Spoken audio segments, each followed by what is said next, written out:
اسے چہرہ دونوں ہاتھوں میں چھپا لیا. صبح کی دھوپ اب بھی وہی تھی مگر اسے کسی گرمی کا احساس نہ ہو رہا تھا.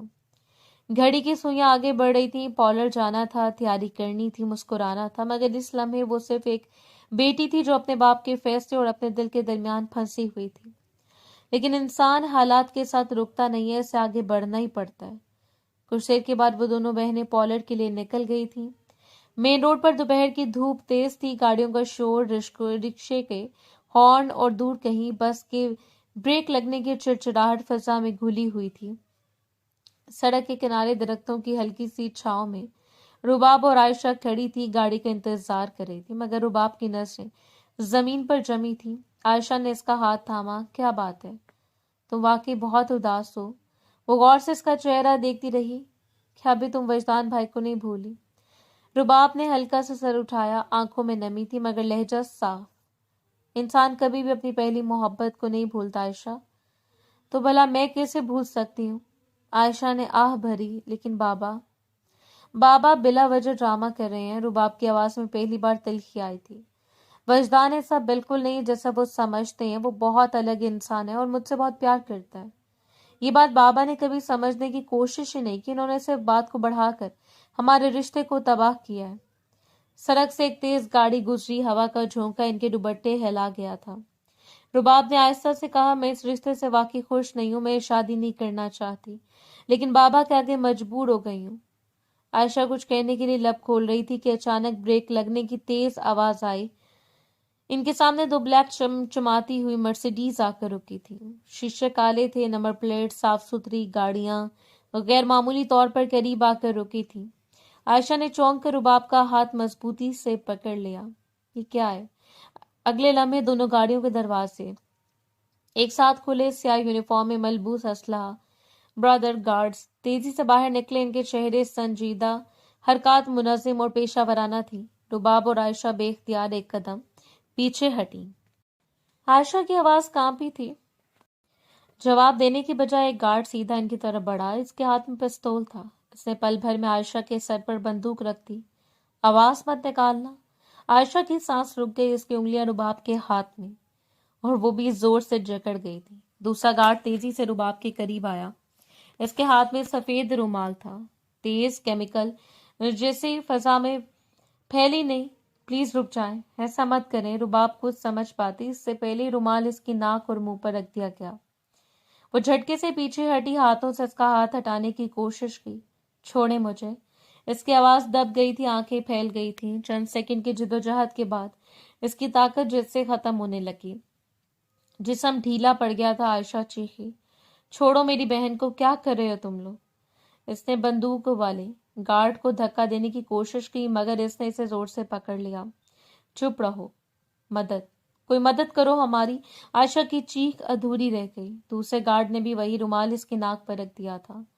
وہ سر جھٹکتی رہی, ہاتھوں سے ہٹانے کی کوشش کرتی رہی مگر چند لمحوں میں اس کی آنکھوں کے سامنے اندھیرا چھانے لگا تھا. جسم بے جان ہو کر سڑک کے کنارے ڈھلک گیا تھا. سب کچھ چند سیکنڈز میں ہو گیا تھا.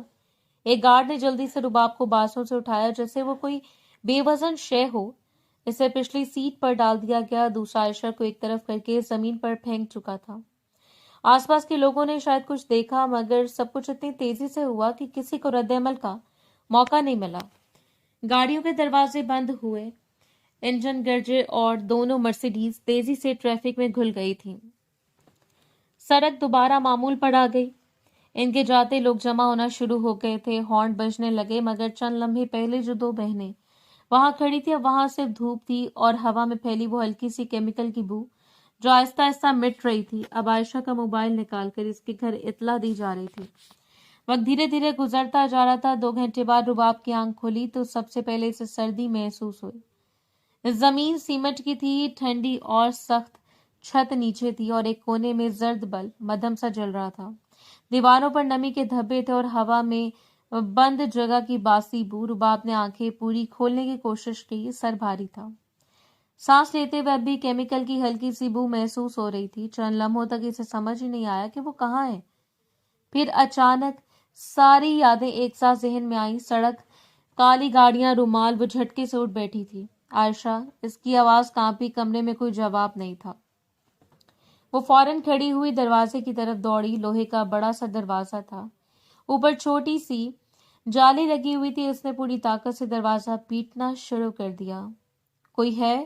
کون لائے مجھے یہاں؟ دروازہ کھولو. اس کی آواز تہ خانے کی دیواروں سے ٹکرا کر واپس آ رہی تھی. خوف سے اس کا دل بری طرح دھڑک رہا تھا. اس نے دیوار پر ہاتھ مارا, پھر مڑ کر کمرے کے کونے کونے کو دیکھا, جیسے کوئی راستہ نکل آئے گا. مجھے جانے دو, یہ غیر قانونی ہے. اسی لمحے اوپر سے کنڈی کھلنے کی آواز آئی. دروازہ چڑچڑاتا ہوا کھلا. رباب ایک لمحے کو ساکت ہو گئی تھی. سیڑھیوں سے نیچے اترتا ہوا وجدان شاہ نظر آیا. سیاہ پینٹ اور سفید شرٹ میں, چہرہ سنجیدہ, آنکھیں سیدھی اس پر جمی ہوئی تھی. اگلے لمحے پوری لائٹس آن ہو گئی تھیں اور تہ خانہ روشن ہو گیا تھا. چند سیکنڈ تک وہ اسے دیکھتی رہی, جیسے یقین نہیں آ رہا ہو. وہ آہستہ آہستہ قریب آیا. کیسی ہو؟ اس کا لہجہ غیر معمولی طور پر پرسکون تھا. یہاں پہنچنے میں تکلیف تو نہیں ہوئی؟ رباب کی آنکھوں میں آنسو آ گئے تھے. یہ کیا مذاق ہے شاہ سائیں؟ آپ کو اندازہ عائشہ کتنی پریشان ہو گئی ہوگی. گھر پر کیا ہنگامہ ہو رہا ہوگا. مجھے فوراً گھر چھوڑ کر آئیں. وہ تیزی سے دروازے کی طرف بڑھی تھی, مگر اس سے پہلے کہ وہ سیڑھیاں چڑھتی, وجدان نے اس کا بازو مضبوطی سے پکڑ لیا. اس کی گرفت سخت تھی. اس نے اسے پیچھے کی طرف دھکیلا. رباب لڑکھڑا کر دیوار سے ٹکرا گئی تھی. تم کہیں نہیں جاؤ گی؟ اس کی آواز اب بھی سرد تھی. تقریباً 2 دن بعد تمہیں تمہارے گھر چھوڑ دیا جائے گا, مگر اس سے پہلے تم یہاں سے ہل بھی نہیں سکتی. کیا بدتمیزی ہے. وہ رو پڑی. آپ میرے ساتھ ایسا کریں گے؟ محبت کا بدلہ اس طرح لیں گے؟ وہ چند قدم دور ہٹ کر کھڑا ہو گیا. ہاں لوں گا, اسی طرح لوں گا. تمہارا باپ سمجھتا ہے جو وہ کر رہا ہے بہت اچھا کر رہا ہے. اس سے میں بتاؤں گا اصل بربادی ہوتی کیا ہے. آپ پاگل ہو گئے. رباب چیخی. آپ کو لگتا ہے اس سے کچھ ٹھیک ہو جائے گا؟ آپ مجھے قید کر کے کیا ثابت کرنا چاہتے ہیں؟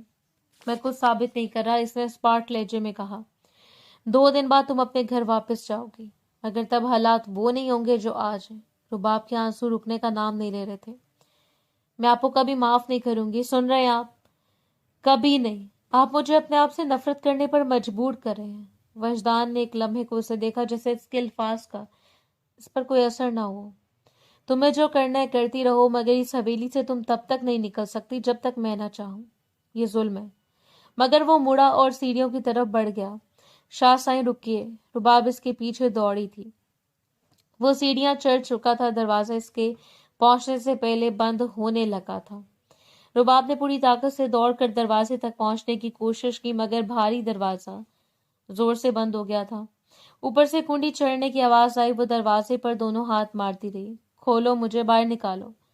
مگر اب صرف اس کی سسکیوں کی آواز تھی اور تہ خانے کی خاموش دیواریں جو اس کے ہر لفظ کو جذب کر رہی تھی. وہ آہستہ آہستہ دروازے سے ٹیک لگا کر زمین پر بیٹھ گئی. آنکھوں میں خوف تھا, دل میں بے یقینی, اور اوپر حویلی کی فضا میں شاید سب کچھ معمول کے مطابق تھا. مگر اس تہ خانے میں وقت جیسے رک گیا تھا. وقت کی رفتار نہ کبھی تھم سکی نہ کبھی تھم پائے گی. اس سے وقت پر کھانا پہنچا دیا جاتا تھا, لیکن باہر جانے کی اس سے بالکل اجازت نہیں تھی. ایک دن, دوسرا دن, 2 دن بیت گئے اور اب اسے آزاد کر دیا گیا تھا. یہ سب وجدان شاہ کے حکم پر ہو رہا تھا. اس دن کے بعد وہ خود سامنے نہیں آیا تھا. 2 دن بعد شام کے ڈھلنے کے قریب دروازہ کھلا تھا. رباب لاؤنج میں داخل ہوئی تو اس کے قدم لڑکھڑا رہے تھے. دوپٹہ کندھوں سے سلک کر بازو میں اٹکا ہوا تھا. بال بکھرے ہوئے, آنکھیں سوجی ہوئی. رباب کی چمک کہیں گم ہو چکی تھی, جیسے 2 دن میں برسوں کی تھکن اس کے وجود پر اتر آئی ہو. سامنے صوفے پر سلیم صاحب, نازیہ بیگم اور عائشہ بیٹھے تھے. دروازے کی آواز پر تینوں نے بیک وقت سر اٹھایا. اگلے لمحے وہ کھڑے ہو گئے تھے. رباب, نازیہ بیگم کے منہ سے بے اختیار نکلا. رباب نے انہیں دیکھا اور خود کو سنبھال نہیں سکی. وہ سیدھا اپنی ماں کی طرف بڑھی اور ان کے سینے سے لگ کر بلک بلک کر رونے لگی. اس کے کندھے بری طرح ہل رہے تھے. کیا ہو گیا لاڈو؟ نازیہ بیگم نے اسے بازوں میں سمیٹ لیا. کہاں تھی تم؟ تمہیں اندازہ ہے ہمارا کیا حال تھا؟ تمہیں اندازہ ہے عائشہ نے جب سے تمہارے بارے میں بتایا ہماری جان نکل گئی ہے. پورے خاندان کو پتہ چل چکا ہے. ہمیں لگتا ہے تمہارے سسرال تک بھی خبر پہنچ گئی ہے. یہ تم نے کیا کر دیا؟ تمہاری شادی ٹوٹنے کے قریب آ گئی ہے. عائشہ ایک طرف کھڑی آنسو پونچھ رہی تھی. ہم نے ہر جگہ ڈھونڈا تھا تمہیں. رباب نے ماں کے سینے میں سر اٹھایا. آنکھیں نم تھی. اس کی نظر سیدھی اپنے باپ پر جا ٹھہری. سلیم صاحب چند قدم دور کھڑے تھے. چہرہ زرد، آنکھوں میں غصہ اور بے بسی ایک ساتھ۔ کہاں تھی تم؟ ان کی آواز بھاری تھی مگر ٹوٹی ہوئی تھی۔ رباب نے ہچکی لی۔ میں نے بہت سمجھایا تھا نا آپ لوگوں کو میرے ساتھ ایسا مت کریں، زبردستی میری شادی کسی کے ساتھ طے نہیں کریں۔ میں نے کہا تھا نا مسائل ہوں گے، مگر آپ لوگوں نے نہیں سنا۔ اب نتیجہ دیکھ لیں۔ نازیہ بیگم نے حیرت سے اسے دیکھا۔ کیا کہہ رہی ہو تم؟ صاف صاف بتاؤ ہوا کیا؟ رباب کی آواز میں تلخی اتر آئی تھی۔ میں کسی کی نہیں ہو سکتی، اب مجھے بدنام کر دیا گیا ہے کسی نے۔ سلیم صاحب ایک قدم آگے بڑھے۔ صرف ایک بار نام بتاؤ، کس نے تمہیں اغوا کیا تھا؟ لاؤنج میں مکمل خاموشی چھا گئی۔ رباب نے آنکھیں بند کی، پھر آہستہ سے کہا، وجدان شاہ نے۔ نازیہ بیگم کے ہاتھ ڈھیلے پڑ گئے۔ یا خدا! عائشہ نے چونک کر اسے دیکھا۔ وہ سلیم صاحب کا چہرہ سرخ ہو گیا تھا۔ کیا بگاڑ لیں گے ہم اس کا؟ ان کی آواز بلند ہوئی۔ میں بھی جاتا ہوں، کچھ نہیں کر سکتے آپ۔ رباب نے روتے ہوئے بات کاٹی۔ کچھ نہیں، آپ اور میں صرف تماشا دیکھ سکتے ہیں۔ غلطی کسی کی نہیں ہے، غلطی میری اپنی ہے۔ کیسی باتیں کر رہی ہو؟ نازیہ بیگم نے اس کے کندھے تھامے، جبکہ وہ بات کاٹ کر بولی، وہ ٹھیک کہہ رہا تھا۔ رباب کی آواز اب خالی ہو چکی تھی۔ محبت اس سے کرنے سے پہلے مجھے سمجھ لینا چاہیے تھا کہ میرے گھر والے کبھی اجازت نہیں دیں گے۔ میں نے خواب دیکھے، وعدے کیے، اور آج سب کچھ ختم ہو گیا تو میں کیوں اس کو قصوروار ٹھہراؤں؟ سلیم صاحب نے غصے سے مٹھی بھینچی۔ میں اسے چھوڑوں گا نہیں۔ چھوڑ دے بابا، رباب نے چیخ کر کہا۔ یہ سب اسی دن ختم ہو گیا تھا جب آپ نے میری بات سنے بغیر فیصلہ کیا۔ آپ نے میری زندگی کا فیصلہ کیا، اور آج اس کا نتیجہ میرے سامنے ہے۔ اس کی سانسیں تیز ہو رہی تھی۔ میں آپ میں سے کسی کو معاف نہیں کروں گی۔ میری بربادی کے ذمہ دار آپ سب ہیں۔ رباب نازیہ بیگم نے روکنا چاہا مگر وہ پیچھے ہٹ چکی تھی۔ آنسو پوچھنے کی بھی کوشش نہیں کی۔ وہ مڑی اور تیز قدموں سے کمرے کی طرف بڑھ گئی۔ دروازہ زور سے بند ہونے کی آواز پورے گھر میں گونجی۔ لاؤنج میں سناٹا چھا گیا تھا۔ عائشہ صوفے کے کنارے بیٹھ گئی، آنکھیں سرخ۔ نازیہ بیگم دیوار کا سہارا لے کر کھڑی رہ گئی، لبوں پر سسکی۔ سلیم صاحب چند لمحے وہیں کھڑے رہے جیسے جسم میں جان نہ ہو، پھر آہستہ سے صوفے پر بیٹھ گئے۔ دونوں ہاتھوں سے اپنا سر تھام لیا۔ ان کی آنکھوں سے آنسو ٹپکنے لگے۔ آواز دبانے کی کوشش کے باوجود سسکیاں نکل گئی تھیں۔ گھر میں سب کچھ موجود تھا، روشنی، فرنیچر، لوگ، مگر سکون کہیں نہیں تھا۔ وقت کی رفتار نہ کبھی تھم سکی یا نہ کبھی تھم پائے گی۔ پورا دن معمول کے مطابق بیت گیا۔ رات گہری ہو چکی تھی۔ گھر کے باقی کمروں کی لائٹس مدھم تھی۔ صرف رباب کے کمرے میں بیڈ سائڈ لیمپ جل رہا تھا۔ ہلکی پیلی روشنی دیوار پر سائے بنا رہی تھی۔ کھڑکی کے باہر مکمل خاموشی تھی۔ صرف دور کہیں کتے کے بھونکنے کی آواز آتی اور پھر سناٹا چھا جاتا۔ چند لمحے بعد دروازے پر ہلکی سی دستک ہوئی۔ جواب نہ ملا تو عائشہ آہستہ سے دروازہ کھول کر اندر داخل ہوئی۔ اس کے ہاتھ میں کھانے کی ٹرے تھی، پلیٹ میں روٹی، سالن اور ساتھ ایک گلاس پانی رکھا تھا۔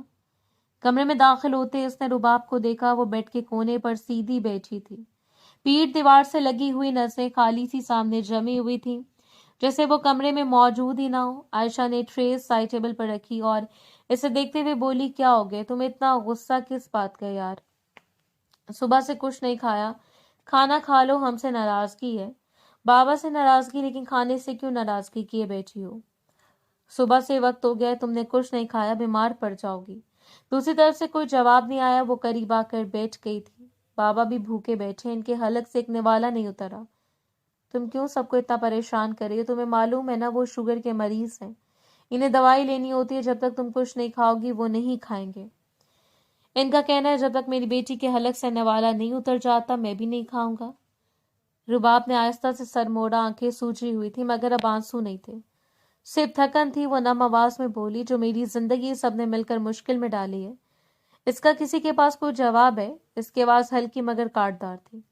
میں سب کی فکر کرتی رہوں، سب کی فکر میں عادی ہوتی رہوں، ہر ایک کی خوشی کے لیے اپنی خوشی کی قربانی دیتی رہوں؟ کیا کوئی میری خوشی کے لیے قربانی دے گا؟ عائشہ نے فوراً کہا، یہ سب مشکلات تم خود اپنے لیے لے کر آئی ہو، تم کسی اور کو بلیم کیسے کر سکتی ہو؟ یہ سب وجدان بھائی نے کیے، کسی اور نے نہیں کیا۔ بابا کا اس میں کیا قصور ہے؟ تم جب اغوا ہوئی تھی انہوں نے تمہیں کہاں کہاں تلاش کرنے کی کوشش نہیں کی۔ خاندان والے باتیں بنا رہے تھے مگر انہیں کوئی فرق نہیں پڑا تھا، وہ صرف تمہیں تلاش کر رہے تھے۔ رباب کے چہرے پر سختی آ گئی تھی۔ وہ عائشہ کو دیکھتے ہوئے بولی، تم نے کبھی سوچا یہ سب کیوں ہوا ہے؟ سب کو وجدان کی غلطی نظر آ رہی ہے، میری غلطی نظر نہیں آ رہی۔ کیا بابا کی غلطی کسی کو نظر آ رہی ہے یا نہیں؟ جب میں نے بابا کو بتایا تھا کہ میں اس انسان سے شادی کرنا چاہتی ہوں تو انہوں نے اعتراض کیوں کیا؟ ایک بات بتاؤ عائشہ، شادی مجھے کرنی ہے یا بابا کو؟ زندگی مجھے ایک لڑکے کے ساتھ گزارنی ہے یا بابا کو؟ عورت اپنی مرضی کیوں نہیں کر سکتی؟ کیا اس کے سینے میں دل نہیں ہوتا؟ زندگی جب اس نے گزارنی ہے تو ہم سفر بھی اس کی پسند کا ہونا چاہیے نا. یہ غلطی کیوں ہے ہمارے معاشرے میں؟ اس بات کو غلط کیوں ٹھہرایا گیا ہے؟ میں کوئی چھوٹی بچی نہیں ہوں دودھ پیتی، روٹی کھاتی ہوں، مجھے بھی معلوم ہے کون صحیح ہے اور کون غلط ہے. میں نے جب بابا کو سمجھایا تھا کہ وہ پڑھا لکھا ہے، اچھا ہے، میں خوش رہوں گی، تو انہوں نے میری بات کیوں نہیں سنی؟ اگر اس وقت مان لیتے تو آج یہ دن نہ دیکھنا پڑتا. اگر وہ برا ہوتا میں اس سے علیحدگی لے لیتی. شادی کو ہم لوگوں نے اتنا زیادہ بڑا کیوں بنا دیا؟ عورت مر جائے، ختم ہو جائے، لیکن ایک مرد کے ساتھ رہے. اور اگر بابا کی پسند کا لڑکا بھی صحیح نہیں ہوا تب میں کیا کروں گی؟ جواب ہے ان کے پاس؟ تب کہہ دیں گے یہ تمہارا اپنا نصیب ہے. یہی نصیب میں وجدان کے ساتھ بھی تو آزمانا چاہتی تھی. تب میرا ساتھ کیوں نہیں دیا؟ مجھے برباد ہونے کے لیے چھوڑ دیا. اور اب میں برباد ہو چکی ہوں تو مجھے معلوم ہے میرا رشتہ بھی ختم ہوگا. جب خاندان کو پتہ چل چکا ہے تو میرے سسرالیوں کو بھی علم ہو جائے گا. بس 1-2 دن کا انتظار کر لو. عائشہ نے گہرا سانس لیا. بات صرف مان لینے کی نہیں تھی، بابا کو ڈر تھا. ڈر؟ رباب نے تلخی سے کہا. اب نتیجہ دیکھ لیں. اس نے میری زندگی برباد کر دی. کمرے میں کچھ لمحے خاموشی رہی. پھر عائشہ نے آہستہ سے کہا، ابھی کون سا تمہاری شادی سے منع ہوا ہے؟ تمہارے سسرال والوں کو اس بات کا علم نہیں ہوا، صرف خاندان کو پتہ چلا ہے. رباب نے حیرت سے اسے دیکھا. کیا مطلب؟ جب میں وہاں بے ہوش ہوئی تھی نا تو میرے موبائل سے کسی نے چاچو کو فون کر دیا تھا. وہی وہاں پہنچے تھے. ان کی وجہ سے پورے خاندان کو پتہ چل گیا، ورنہ یہ خبر باہر نہیں نکلتی. رباب خاموش ہو گئی. عائشہ نے بات جاری رکھی. میں سمجھ گئی تھی کہ وہ گارڈز کسی اور کے نہیں، وجدان بھائی کے ہی ہیں. مگر میں نے کسی سے صاف صاف کچھ نہیں کہا، بس اتنا بتایا کہ ہمیں کسی نے اغوا کیا تھا. رباب کے ہاتھ مٹھیوں میں بدل گئے. اس انسان کو بھی میں کبھی معاف نہیں کروں گی. وقت آنے تو ایسا بدلہ لوں گی کہ وہ یاد رکھے گا کہ اس نے کس کے ساتھ ظلم کیا ہے. عائشہ نے فوراً اس کا ہاتھ تھام لیا. پلیز ایسی باتیں مت کرو، ابھی حالات اور خراب ہو جائیں گے. خراب؟ رباب ہلکا سا ہنسی، مگر اس میں درد تھا. اس سے زیادہ کیا خراب ہوں گے؟ عائشہ نے ٹرے کی طرف اشارہ کیا. ان سب باتوں کو چھوڑو، پہلے کچھ کھا لو، میں تم سے ریکویسٹ کر رہی ہوں. رباب نے نظریں پھیر لی. نہیں لگ رہی بھوک، لے جاؤ یہ یہاں سے، ایک نوالا ہی کھا لو. نہیں. عائشہ، اس کی آواز اب تھکی ہوئی تھی. پلیز مجھے اکیلا چھوڑ دو. عائشہ کچھ دیر وہیں بیٹھی رہی. اس نے روٹی کا ٹکڑا توڑ کر رباب کی طرف بڑھایا، مگر رباب نے منہ موڑ لیا. کمرے میں صرف گھڑی کی ٹک ٹک سنائی دے رہی تھی. چند لمحوں بعد عائشہ نے ہار مان لی. اس نے ٹرے اٹھائی. ایک بار پھر بہن کو دیکھا. میں باہر ہوں، اگر کچھ چاہیے ہو تو آواز دے دینا. رباب نے کوئی جواب نہیں دیا. عائشہ آہستہ سے دروازہ بند کر کے باہر نکل گئی. کمرے میں پھر وہی خاموشی رہ گئی تھی. رباب نے گھٹنوں کو سینے سے لگا لی اور آنکھیں بند کر لی. نیند کوسوں دور تھی، مگر آنکھوں کے پیچھے ایک ہی چہرہ بار بار ابھر رہا تھا، اور دل میں پہلی بار محبت کے ساتھ نفرت بھی جگہ بنانے لگی تھی. رات قطرہ قطرہ کر کے پگھلتی چلی گئی تھی. اگلی صبح کا سورج پوری آب و تاب سے روشن ہوا تھا، لیکن کوئی نہیں جانتا تھا یہ سورج کتنی مشکلات کا باعث بننے والا ہے. دوپہر کا وقت تھا. گھر غیر معمولی حد تک خاموش تھا. صبح سے رباب اپنے کمرے میں بند رہی تھی. نہ کسی نے دروازہ کھٹکھٹایا، نہ کسی نے آواز دی. وہ بھی بستر پر بیٹھی چھت کو دیکھتی رہی، جیسے وقت گزرنے کا انتظار کر رہی ہو. آخرکار وہ آہستہ سے اٹھی، چہرے پر پانی کے چھینٹے مارے اور دروازہ کھول کر سیڑھیاں اترنے لگی. ہر قدم کے ساتھ دل کی دھڑکن تیز ہو رہی تھی، مگر وجہ وہ خود بھی نہیں سمجھ پا رہی تھی. لاؤنج میں پہنچی تو منظر دیکھ کر قدم وہیں رک گئے. سلیم صاحب صوفے پر جھکے ہوئے بیٹھے تھے، دونوں ہاتھوں میں سر تھامے. نازیہ بیگم کی آنکھیں سرخ تھیں. وہ مسلسل تسبیح کے دانے پھیر رہی تھی، مگر لب کانپ رہے تھے. عائشہ ایک طرف بیٹھی خاموشی سے رو رہی تھی. رباب چند لمحے انہیں دیکھتی رہی، پھر خود کو روک نہیں سکی. وہ تیزی سے آگے بڑھی اور عائشہ کے برابر بیٹھ گئی. کیا ہوا ہے؟ اس کا لہجہ سخت تھا، مگر آنکھوں میں صاف فکر تھی. کس بات کا سوگ منا رہے ہیں آپ سب؟ نازیہ بیگم نے سر اٹھا کر اس سے دیکھا. ان کی آنکھوں میں ایسا دکھ تھا جو الفاظ سے بڑا ہو. تمہاری بربادی کا سوگ منا رہے ہیں. رباب کے چہرے کا رنگ اڑ گیا. کیا مطلب؟ جس بات کا ڈر تھا وہی ہوا.